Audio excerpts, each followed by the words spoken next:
하나님의 말씀은 요한복음 6장 32절에서 40절 말씀입니다. 예수께서 이르시되 내가 진실로 진실로 너희에게 이르노니 모세가 너희에게 하늘로부터 떡을 준 것이 아니라 내 아버지께서 너희에게 하늘로부터 참 떡을 주시나니 하나님의 떡은 하늘에서 내려 세상에 생명을 주는 것이니라. 그들이 이르되 주여 이 떡을 항상 우리에게 주소서. 예수께서 이르시되 나는 생명의 떡이니 내게 오는 자는 결코 줄이지 아니할 터이요 나를 믿는 자는 영원히 목마르지 아니하리라. 그러나 내가 너희에게 이르기를 너희는 나를 보고도 믿지 아니하는도다 하였느니라. 아버지께서 내게 주시는 자는 다 내게로 올 것이요 내게 오는 자는 내가 결코 내쫓지 아니하리라.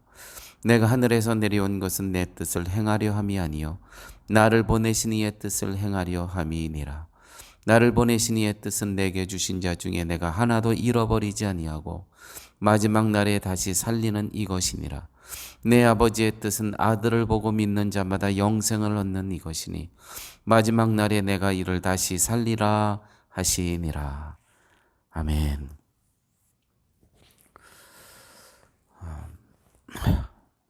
상식이 믿음이 되지 못하고 생명이 되지 못할 때 그 상식은 함정이 됩니다. 하나님께서는 상식을 통해서 우리에게 많이 말씀하십니다. 상식을 통해서. 그런데 그 상식이 나에게 진리가 되지 못하고 믿음이 되지 못하고 생명이 되지 못할 때 그것은 오히려 함정이 된다는 것이죠. 오늘 말씀 내 아버지께서 너희에게 하늘로부터 참 떡을 주시나니 이 참 떡은 바로 예수 그리스도를 말씀하시는 것이죠. 참 떡을 주시나니 하나님의 떡은 하늘에서 내려 세상에 생명을 주시는 것이니라. 바로 예수 그리스도께서 생명이 되신다는 것이죠. 이 진리의 말씀, 이 상식, 기독교에서는 정말 이건 상식이죠. 이 말씀을 들은 사람들이 그들이 이르되 주여 이 떡을 항상 우리에게 주소서. 우리가 말씀을 제대로 이해하지 못할 때, 깨닫지 못할 때 이 상식이 우리에게 함정이 된다는 것입니다. 예수님께서는 지금 이 떡이 영생의 떡을 얘기하는데 사람들은 생존의 떡으로 받아들입니다. 이 떡을 항상 우리에게 주소서.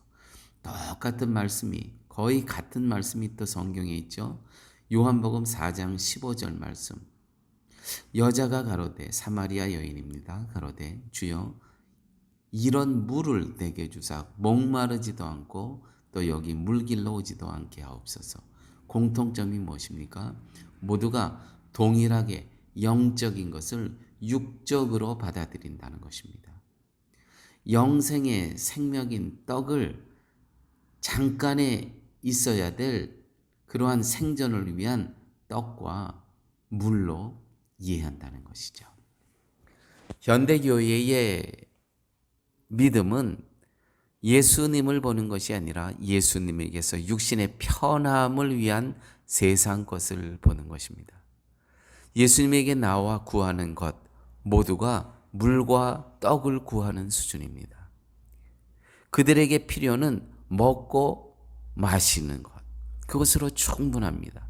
그 배부름만, 목마름만 해결이 된다면 그걸로 만족하다는 것이죠. 능력이 있으신 예수님이 도와주신다면 육신이 편안해진다는 생각을 믿음으로 착각합니다. 목회를 하다 보면 이런 분들을 자주 만납니다. 지금 너무 편해요. 더 이상 바랄 것은 없고요. 그냥 이 편안함이 계속 진행됐으면 좋겠습니다. 육신이 편하다는 거예요.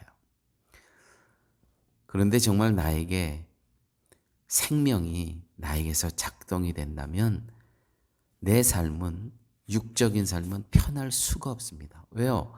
세상은 계속 부닥쳐야 되니까. 말씀은 부닥치는 것이거든요, 세상과. 그런데 부닥치지 않는다는 그 의미는 무엇입니까? 내가 사단의 노예가 돼 있다는 거예요. 사단이 나를 다스리기 때문에 부닥침이 없죠, 세상과. 그래서 내가 말씀을 갖고 세상과 부딪히고, 내가 말씀으로 살려고 할 때 세상의 방식과 부딪힐 때 내 안에 말씀이 살아 작동하고 있다는 것. 그게 증거입니다. 사마리아 여인의 예를 다시 한번 들어보도록 하겠습니다. 사마리아 여인은 처음에 예수님에게 마셔도 목이 마르지 않는 물을 달라고 요구를 합니다. 그러자 예수님은 여인에게 남편을 불러오라고 하십니다. 예수님은 남편이 5이나 되고 지금 있는 남편이 남편이야는 여인의 실상을 드러내기 위해서 이 목마르지 않는 물을 달라고 하는 여인에게 남편의 이야기를 하십니다. 여기서 자신의 수치스러운 실상이 모두 드러나게 되죠. 이때 예수님 앞에서 자기네 이 부끄러운 부끄러움이 드러나고 자신의 참담함이 드러날 때 비로소 예수님을 그리스도로 보게 된다는 것입니다. 여러분, 우리가 신앙생활하면서 자신의 참담함을 보지 못할 때는 예수님에게서 육신의 편한 것만 원하게 됩니다. 먹고 마시는 것만을 요구하는 수준에 머무르게 된다는 것이죠. 아직 예수님을 만나지 못한 것입니다. 그러나 자신의 수치를 본 후에는, 참담함을 본 후에는 그리스도이신 예수님에게 나오게 됩니다. 주님, 나는 죄인입니다. 오직 예수님만이 자신의 참담함을 해결해 주실 분으로 이제 비로소 만나게 되고 믿게 된다는 것이죠. 이 시점이 생명의 시작이고 믿음의 출발선에 서 있다는 것입니다. 그러므로 예수님에게서 생명을 보는 자들은 자신의 비참함을 보는 자들입니다. 주님, 나는 망했습니다. 나에게는 하나도 가능성이 없습니다. 나는 정말 아무것도 아닙니다. 여기서부터 믿음이 시작되고 여기서부터 생명이 시작된다는 것이죠. 그러므로 나에게서 가능성이 하나도 없음을 발견할 때 오히려 우리는 감사해야 됩니다.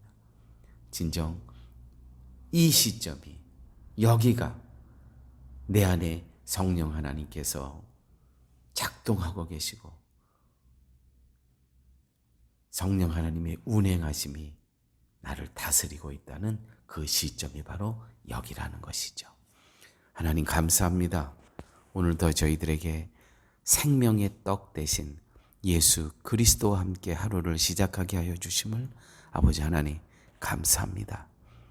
주신 말씀이 나의 생존의 문제만 해결하는 말씀이 아니라 영생의 문제에 그 문제 해결됨을 갖고 기쁨으로 감사함으로 매일매일을 살아갈 수 있는 저희의 삶 되게 하여 주옵소서. 예수님 이름으로 기도드렸습니다. 아멘.